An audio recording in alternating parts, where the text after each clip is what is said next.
Hello students, welcome back to PH107 Quantum Physics and Application.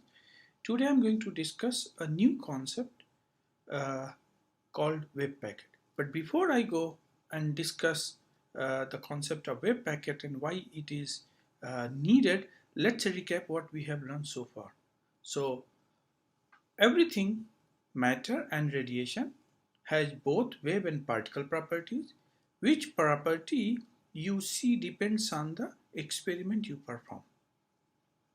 Moreover, what we have seen that in the case of photon or light, it was believed that it behaves like a wave, but experiments like photoelectric effect and blackbody radiation establish that photon behaves like a particle with momentum p, which comes from your Compton effect, which demonstrate the momentum of photon. P is h over lambda. Then Treboy has proposed a hypothesis in other way around, that if a wave can behave like a particle, then why not particle behaves like a wave? So he said that a particle of momentum p can have wavelength, which we denote by lambda dB. Here dB denotes Treboy, which is written as h over mb. And in the previous lecture, we have seen that experiments like electron diffraction and electron interference establish that indeed electron behave like a wave. So let's ask a question. This you need to answer. We know that light, which is electromagnetic radiation, behaves like a wave and has polarization properties. So light can be linearly polarized, circularly polarized, elliptically polarized, and so on. So the question is, if electron behaves like a wave, then what about its polarization property? Okay. So after that, let's move on and what we have learned. So we have seen that particles behave like a wave, and wave also behaves like a particle. So now we have reached to a situation where we can say that wave-particle duality. Now the question was very important at that time. There was a very well-established theories to describe particles and its associated properties. At the same time, there were well-established theories to describe waves and its associated properties.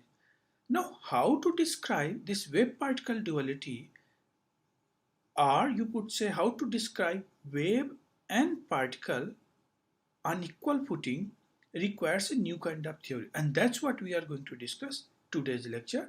And that's why we need to develop a concept for a wave packet. So before we go and see what is the meaning of the wave packet and how it can be described, what are the mathematical equations or formalism one needs to develop, let's see what we have learned so far or what we know about particles. So particles are localized like this. They occupy a well-defined region of space, whatever their size. In the idealized picture, we want the particles to have no size at all, so that their position can be described by a single real number. This makes the mathematical analysis much easier. We take this picture so seriously that we picture a microscopic object like this as being made of a large number of infinitesimal objects with tiny but non-zero masses. Such visualization has been an enormous success. A very large number of phenomena in mechanics and electromagnetism have been explained by treating matter as being made of a large number of point masses. This kind of approach or concept that you have used in your earlier classes. Now let's go and see what we know or what we have learned about waves. So here is a wave, a pictorial representation. On the other hand, waves are extended objects.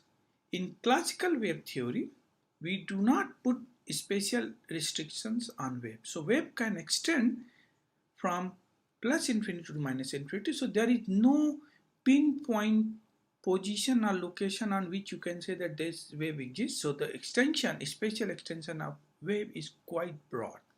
Okay. Again, to keep the mathematics simple, we use an idealized picture where a wave extends in space from minus infinity to plus infinity. That's what I have said. The explanation of interference and diffraction relies on the fact that waves have a spatial extent. What it means that we get interference only if the wave goes through or present itself at both slits simultaneously. That is the assumption that we use to explain the interference phenomena exhibited by the wave.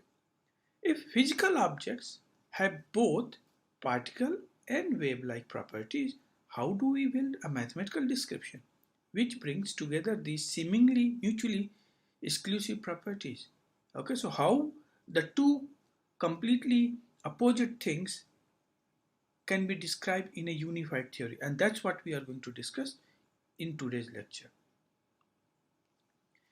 Now, here is an idea.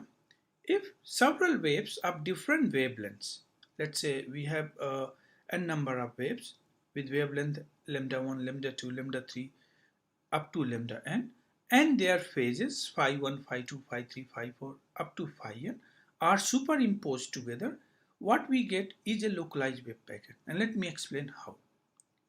So let's say here are the two waves. Okay, so one is going like this, another is following like this.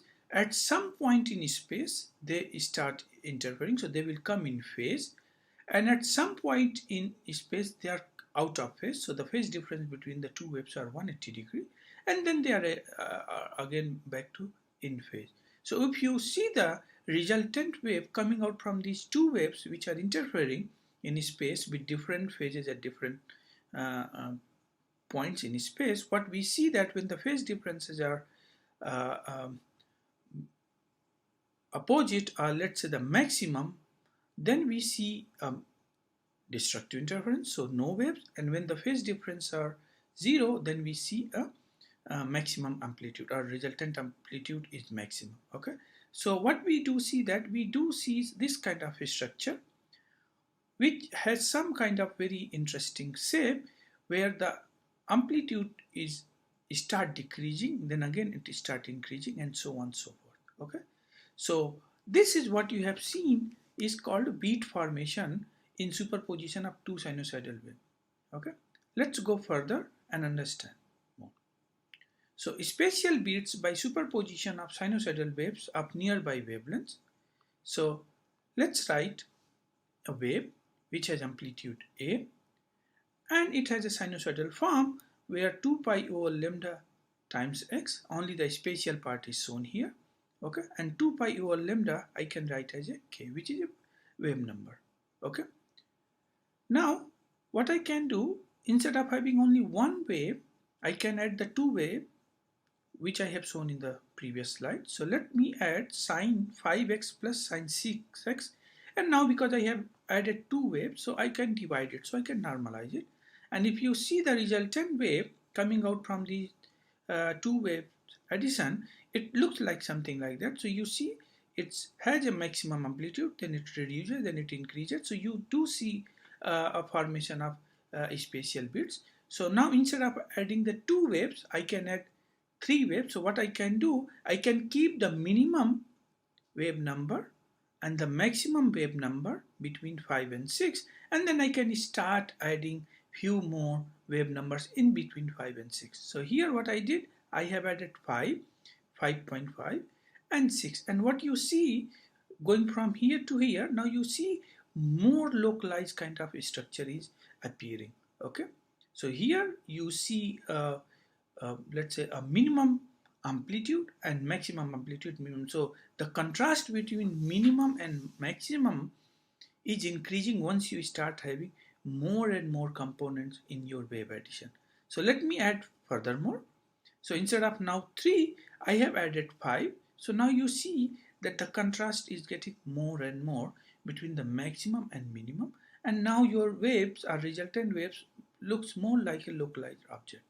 Okay, so here what I did, I have added 9 waves. As I said that in between 5 and 6 I have equidistant wave number between 5 and 6, 9 points, and this looks, you see that it is very well localized at this point, and then the amplitude is almost negligible in between. Then again you see some kind of rising amplitude. The same is true in the left hand side. Now if I added 17 waves, then you see that it is perfectly localized wave here, resultant wave, and then it almost zero going from positive direction or rightward direction and leftward direction. So you can see that after adding 17 wave together, what we have seen that the resultant wave has a maximum amplitude around origin and then no amplitude at all away from the origin. Okay, so this is the picture that we have seen in the last slide. Now what we can do, that now this quantity can be called as a wave packet. So what is the wave packet? A wave packet is a group of waves with slightly different wavelengths. That's what we have seen.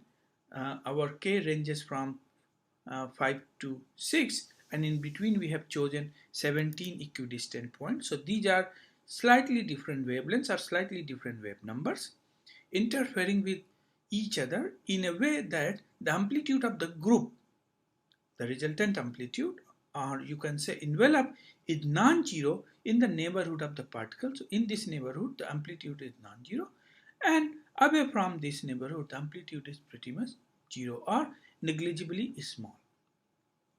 So now we can safely say that a wave packet is localized. It is localized in this vicinity, in this spatial um, uh, place, and it is a good representation of particle. So now what we have seen earlier, that a particle is a object which has a very well defined position, okay, whereas the wave is an object which has a very ill-defined spatial position.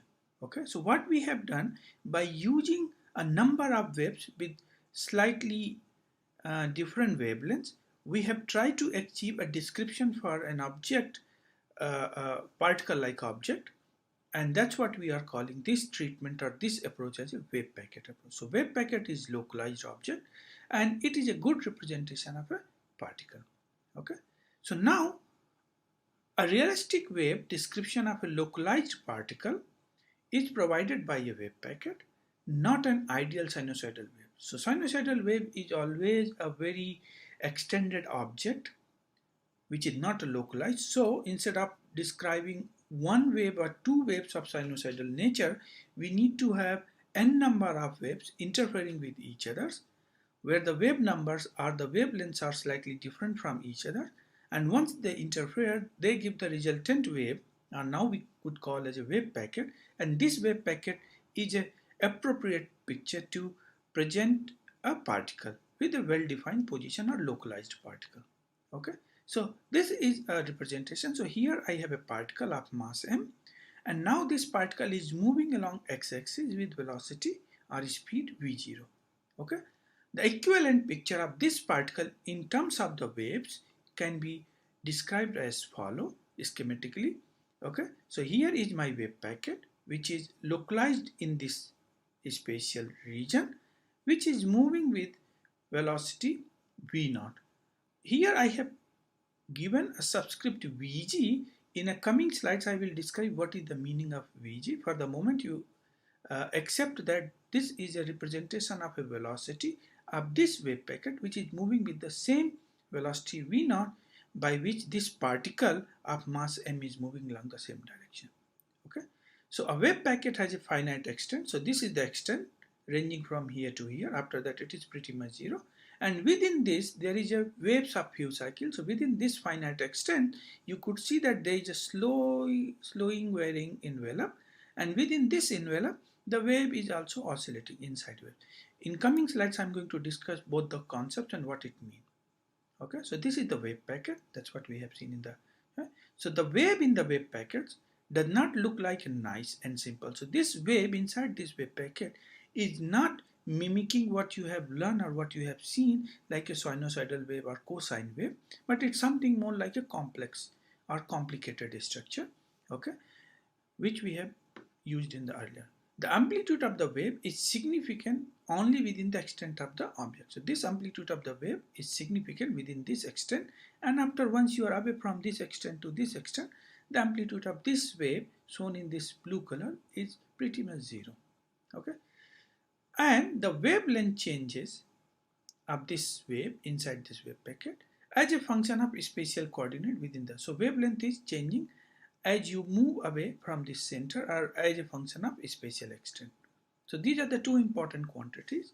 That first of all, the structure of this wave inside the wave packet is not anymore similar to what we have seen sinusoidal wave or simple wave.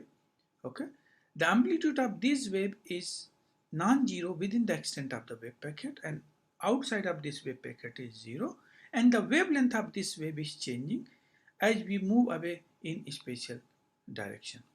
Okay, so now let me discuss what other quantities are associated with this wave packet. So let me write down again a wave, which is we have written a times sine kx minus omega t. Now because now wave inside the wave packet is moving, so I have to introduce a time dependence quantity. So this is omega t. We know that this wave number k is related to 2 pi over lambda, and this omega, which is angular frequency, is related to the frequency nu by 2 pi factor. Okay, so now here I have shown the two waves. One is shown by solid black line, and other is pretty much shifted, slightly shifted, and shown by the dotted line. So now what I'm going to explain or say as follow. Take a point at t is equal to 0. So you fix a time t is equal to 0 for which this wave is 0. And now let me increase this t by delta t, by which my spatial extent will increase by an amount delta x, so that the resultant wave is 0. What it means that if I go from here and if I say that okay, now my t has changed from t to delta t, then my x has changed from x to delta x in such a way that my resultant psi is 0. So this is what I have written. K delta x minus omega delta t is 0. So now I can rearrange some of the quantities. So what I can do, I can take this minus omega t this side. So what I can say that k delta x is equal to omega t. Now I can put k this side and delta t this side. So delta x divided by delta t, you know what it's called. This is called some kind of velocity, okay, and this velocity is omega by k. So what is it mean? Now I have given a subscript phase. So now this is called a phase velocity, and this is a mathematical definition of a phase velocity. Okay, so the phase velocity is the velocity of a point of a constant phase on the wave. So this is a very important definition that you have to keep in your mind. The phase velocity is the velocity of a point, okay, of a constant phase on the wave. Okay, so now let me introduce another concept called group velocity. Okay, so what I mean by the group velocity, so let's take two waves instead of one wave.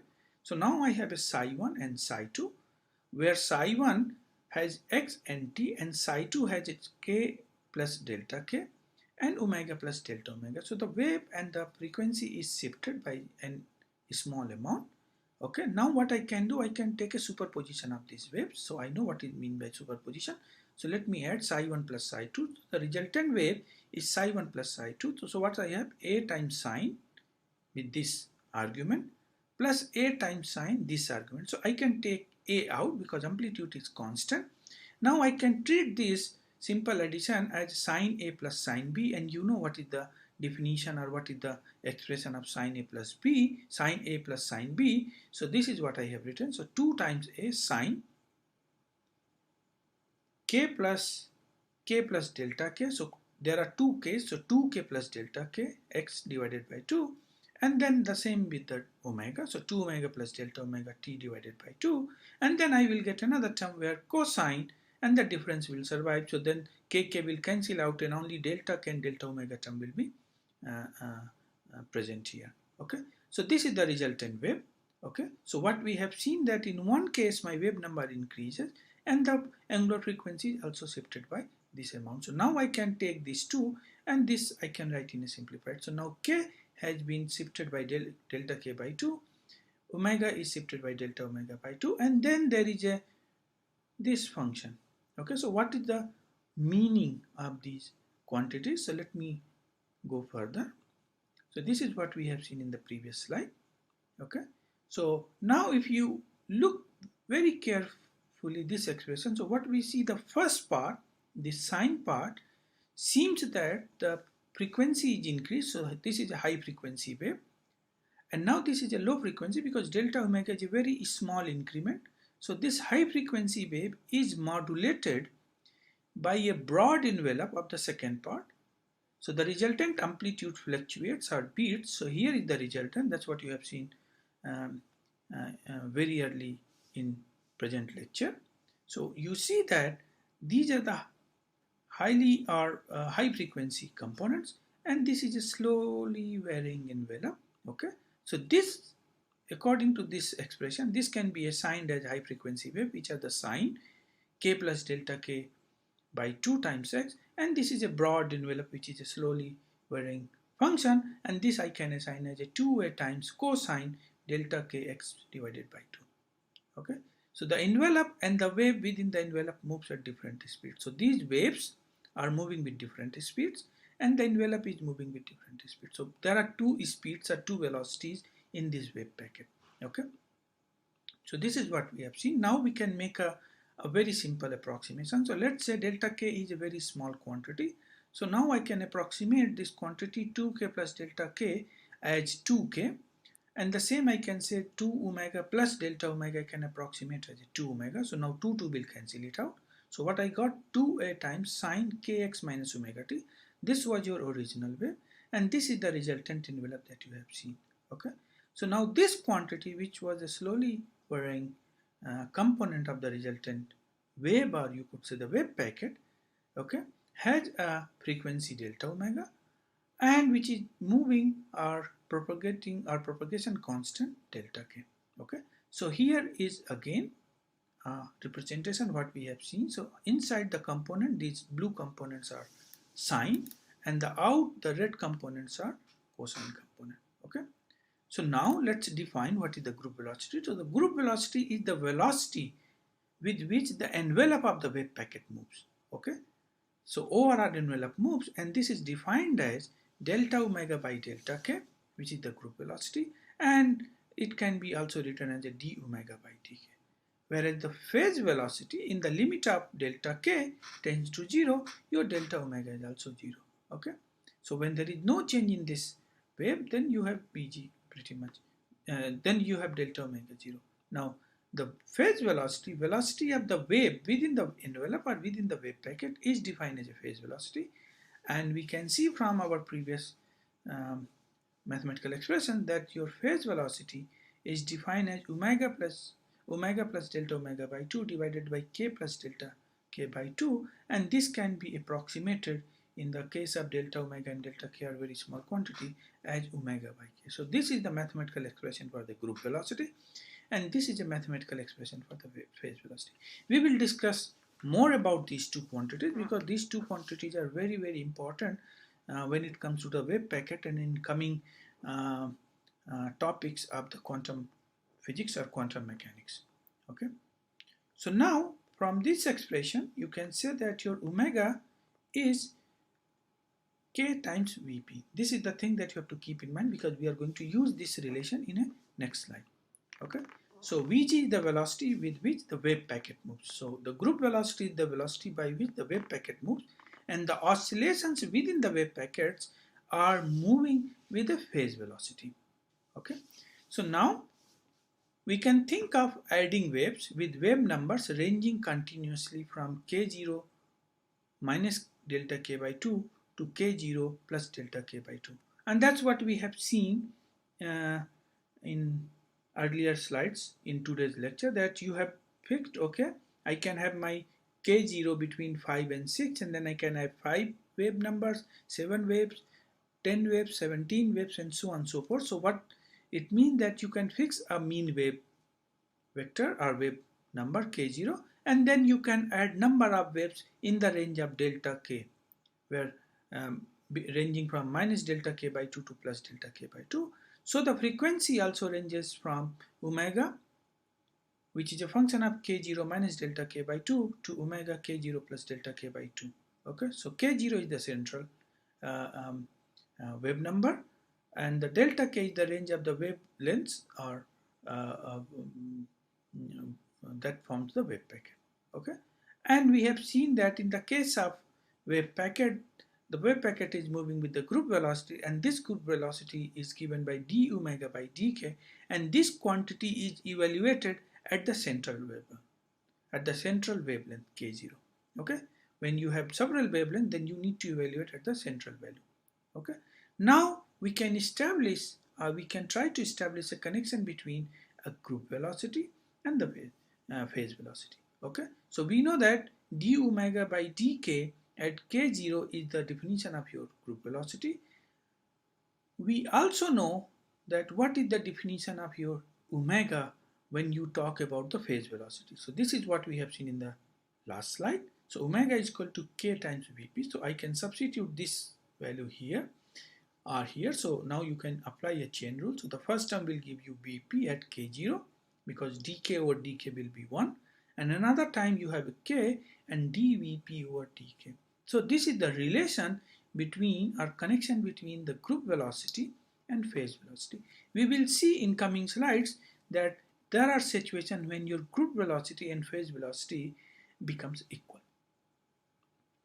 Okay, so let's see one example. So let's say a wave traveling on surface of water has phase velocity, so Vp, which is proportional to the square root of the wavelength. So Vp is proportional to square root of lambda, and if you want to get rid of the proportionality, so you can introduce a constant a, which is the proportionality constant. So Vp is equal to a times square root of lambda. Now the question is that, can you estimate what is the group velocity of this problem? Okay, so this is what I have said. Vp by definition is omega by k, and this is given in your problem, a times square root of lambda, because it's given that it's proportional to square root of lambda. A is your proportionality constant. I know what is my lambda, it's 2 pi over k, so I have written here 2 pi over k. So now I can look this relation and this relation, so I can say that my omega is a times square root of 2 pi over k. So now I have a relation between omega and k, and now it is very straightforward to calculate what is the group velocity. So the group velocity is d omega by dk, so I can simply calculate this derivative, and this comes out this one, and when I compare this quantity with this quantity, that it comes out that my group velocity is half of the phase velocity. Okay, so what we have seen in the previous slide, that we have tried to establish a relation between omega and k. So if you get a relation between omega and k, this is called a dispersion relation. A relation between omega and k is known as a dispersion relation, and if you plot a curve between omega and k, this is called a dispersion curve. So for example, in the case of light, we know that the speed is given as a lambda times nu. So I can multiply 2 pi here, 2 pi here, so I get 2 pi c here, 2 pi lambda v, and now I can manipulate or rearrange the things, and it is simple to see that your omega, which is a function of k, is written as a kc, and if I plot omega versus k, it is a straight line. So the dispersion relation or dispersion curve in the case of light in vacuum is a straight line, and omega depends on k linearly. Okay, we will see, depends on the problem, the dependence could be different. It could be very complicated function also. Okay, so now before I end today's lecture, if you want to read furthermore, you could go and read about these topics, wave groups and dispersion, which is given in section 5.3 in page 152, sorry, not in 164, but only in 152. I will continue in the next lecture rest of the part of this topic. Till that, thank you very much and see you in the next class.